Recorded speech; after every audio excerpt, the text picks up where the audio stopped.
Greetings, everyone, and welcome to my testing world slash the world of Nerdetry. I was originally making this video as something just for my friends to explain the new updates to Vault Hunters, update 14, but figured, hey, what the hell, let's make it public so that other people can view it if they so choose. Alright, so let's start with the biggest change. The Crystal Workbench has been added as a block. The Crystal Workbench is basically a replacement for anvils, whereas in Update 13, like if you wanted to apply a seal or an augment or pretty sure inscriptions, you would need to do so in an anvil. Now you instead apply them in a crystal workbench. The crystal workbench looks like this and is crafted with some black steel chromatic. It's somewhat expensive, so it's probably not early game, but like mid game, you should be able to craft it around the time you'd get into making seals, augments, and catalysts.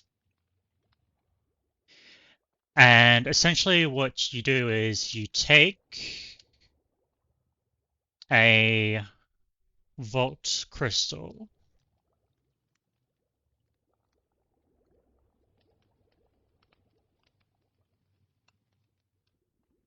so like after you've crafted it in the altar, you place the vault crystal and in here, and it will allow you to augment it. It will tell you what the augments are. The UI and also the mechanics behind this is quite similar to the tool station and how tools are made.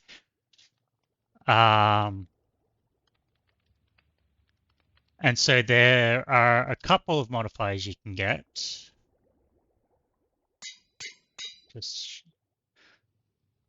So the things that are added to here are seals, augments, capstones, which is a new crafting ingredient essentially, and also catalysts.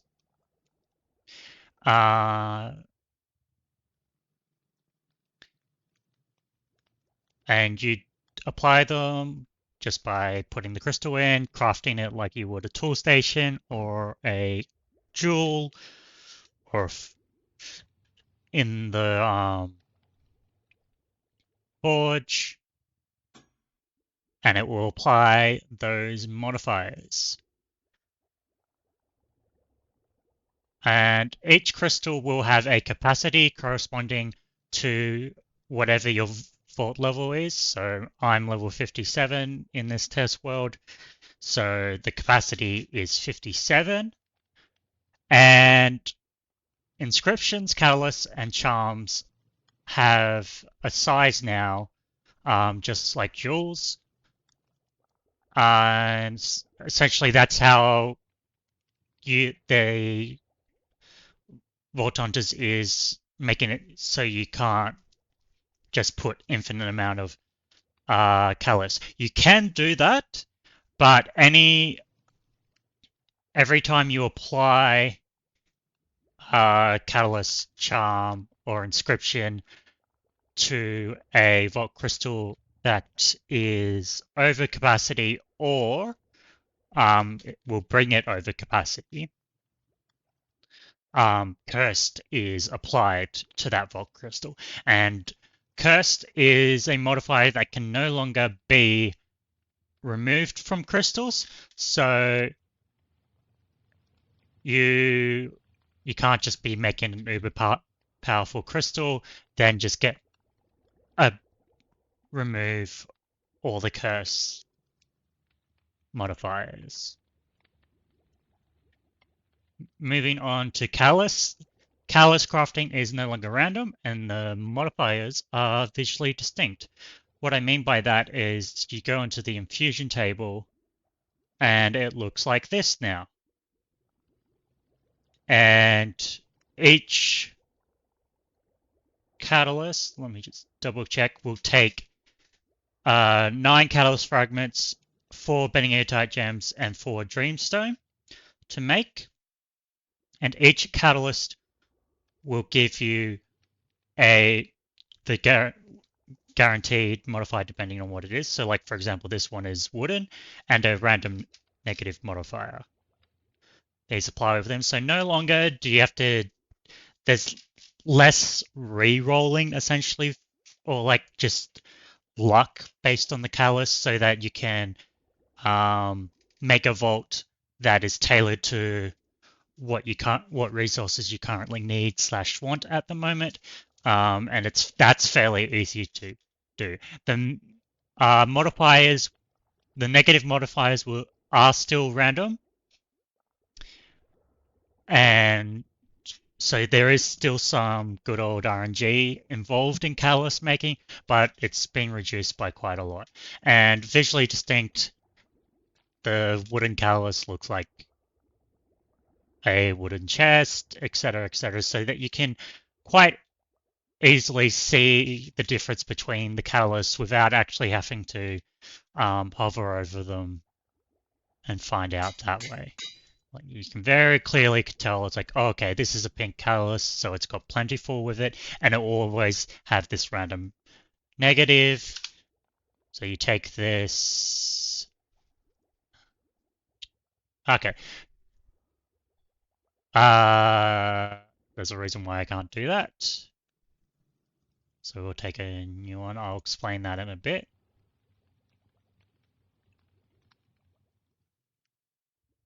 Okay, just do that.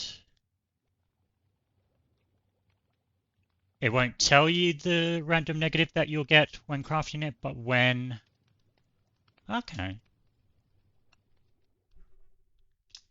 Okay, that's interesting. That doesn't work how I thought it would work. Just give me a sec.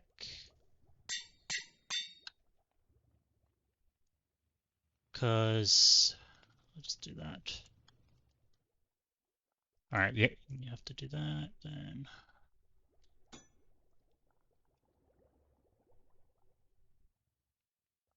Okay. That's going to change something coming up, but... Moving on. So the next thing that has been changed is certain modifiers to vault crystals are now applied to the vault rocks. So before you craft the crystal, you instead either craft or are given a particular vault rock and instead place them. So for example, the Paradox vault rock, which can be crafted like so. And then you fill that in, and then when you get done with that, you'll get a Paradox Vault Crystal. And that also makes the Vault Crystal unmodifiable with Catalyst, Charms, or Inscriptions. So it's just a different way to handle these different modifiers, such as Cake Vaults, Chaos Vaults, Plunderer Vault, Warden's Vault, Challengers Vault, Heralds, Architects, and Paradox. Just a different way to handle those. I think this is a good change because these particular modifiers are basically modifiers that change were changing the entire crystal anyway. So why not make the material to make that crystal be what's different rather than you adding it to any crystal you want. Another change that's being made is there are now capstones. Capstones are powerful modifiers for a vault crystal that can be found only in treasure chests, or actually this one can be found in completion crates as well.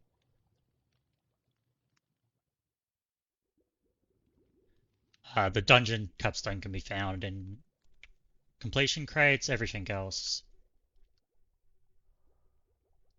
Some can't be, I don't know necessarily how we get them. Most of them you get from treasure chests. And capstones can only be applied, only one of them can be applied to a vault crystal. And once they're applied, that crystal becomes unmodifiable. As you can see here, I applied Phoenix to this. It's now unmodifiable. Whereas this one, because it didn't have a capstone, is still modifiable. I like this change a lot because once again it's moving away from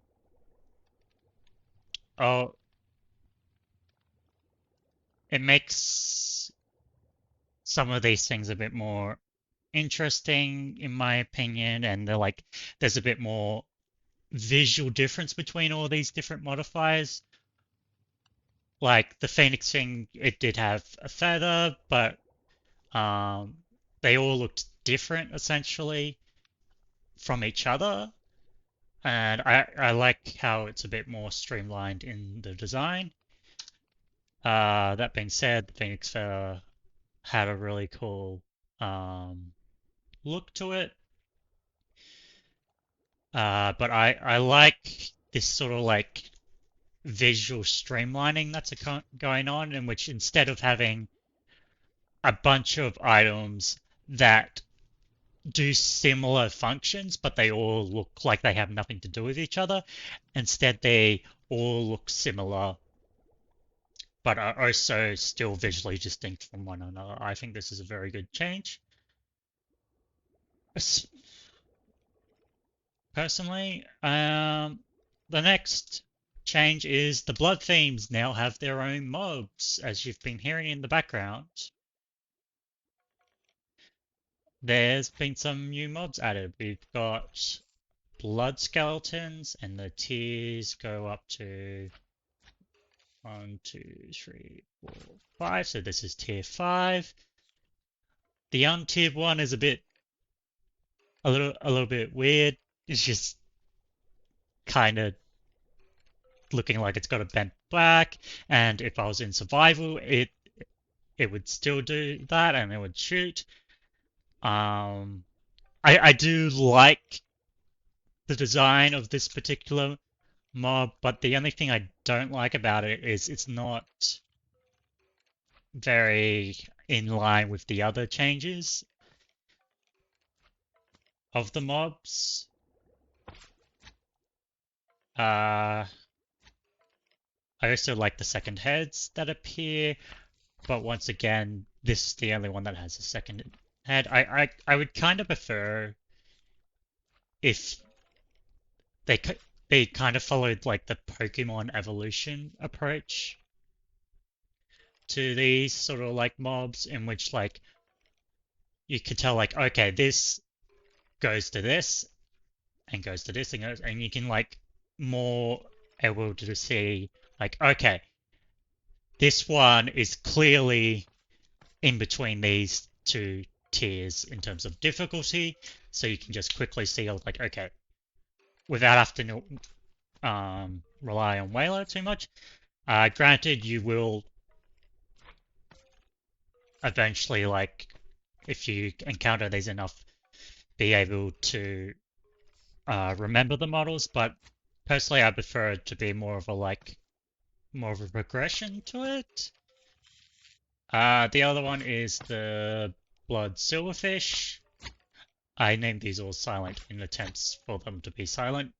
That did not work, because I don't have that data pack in this test world. And we got the Blood Slime. Now, according to the notes, these mobs will be slower than their counterparts in other themes, but they will deal more damage. Another change that has occurred is the Paradoxal Gem has been removed, hence why it's become a legacy. And now, now the way to get rid of to reset a Divine Paradox is to chuck it in Void Liquid, wait about 5 seconds, maybe a bit longer.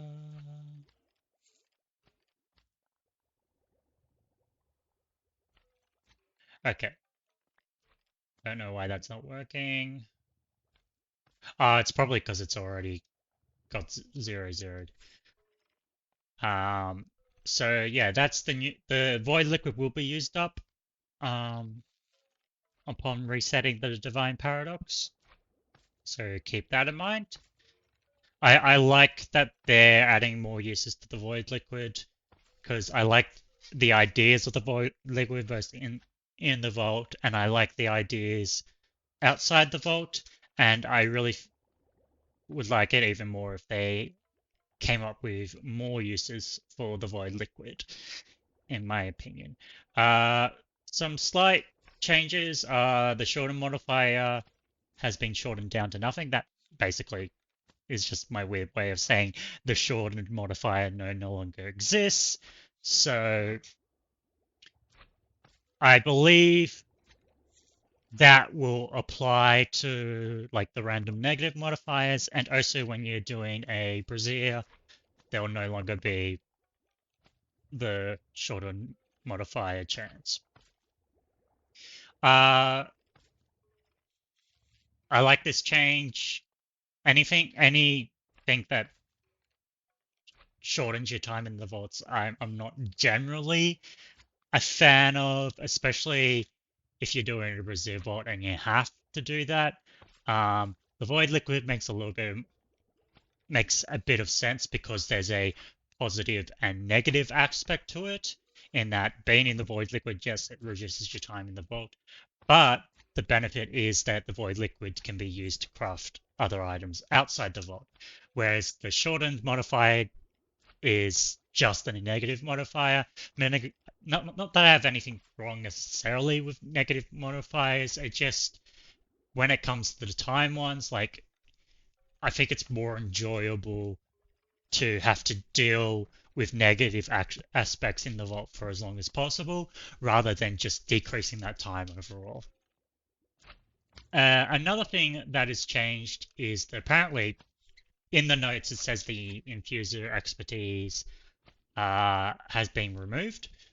But if you go into your expertise, you can see it's still there. I'm not sure if this is because this world was created in update 13, and so it's a bit of a legacy thing going on.